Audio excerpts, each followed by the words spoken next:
บังไฟหน่อยไปน้ำเครื่องแห่ไปน้ำเลยเนาะกะมาขายบังไฟห่านบังไฟห่านขายของเพิ่นไปช่องน้ำมาขายบังไฟ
ขอบคุณหลายๆที่ชื่อได้จำได้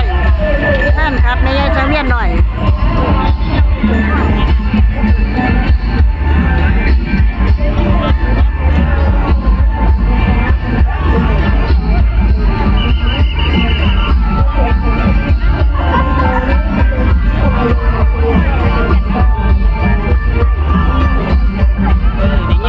โอ้ยขอกระซ้ำมาหมักเลยแกจนย่างบ่ได้คนละแม่เบิ่งรูปพี่น้องเบิ่งนายอำเภอชีกหรือผู้ว่าชีกคัดเอิ้นปลัดชีกมันก็บ่แม่นแล้วมันเป็นนายอำเภอหรือผู้ว่าบ่ะ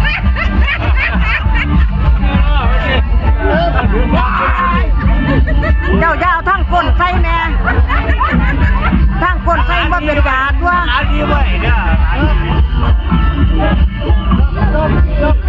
แต่ที่เอาตอนนี้เรื่องอะไรโอกาสล่ะ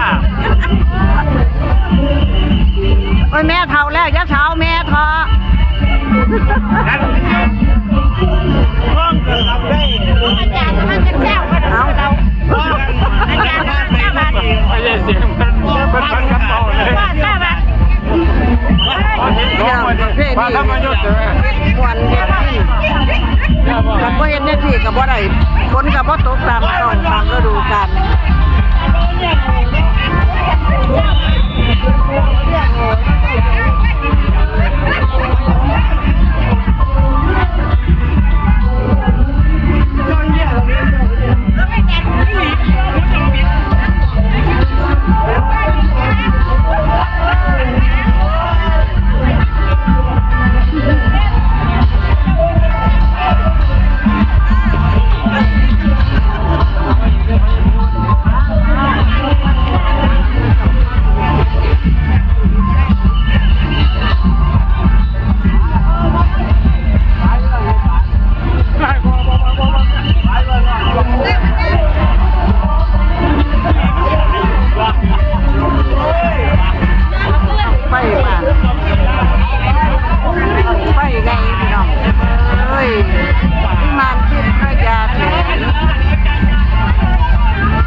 มันแมนบ่ล่ะแม่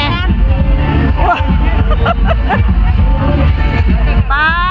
ตัวเกิดชาติมาให้ได้ซ้ำนี่เนาะแม่เนาะว้าวมา20 บาทก็ถือเงินกระบาทพ่อใหญ่เอาเงินให้เพิ่นจะ20 บาทนะพ่อใหญ่นั่งไปชื่อเราพ่อใหญ่บุญอันนี้บุญพญามารไผบ่ท่านงูค่อยเป็นหาไผบ่เอามาให้เพิ่นไผบ่ท่านเป็นโรคตับไงเว้ยบ่เป็นดอก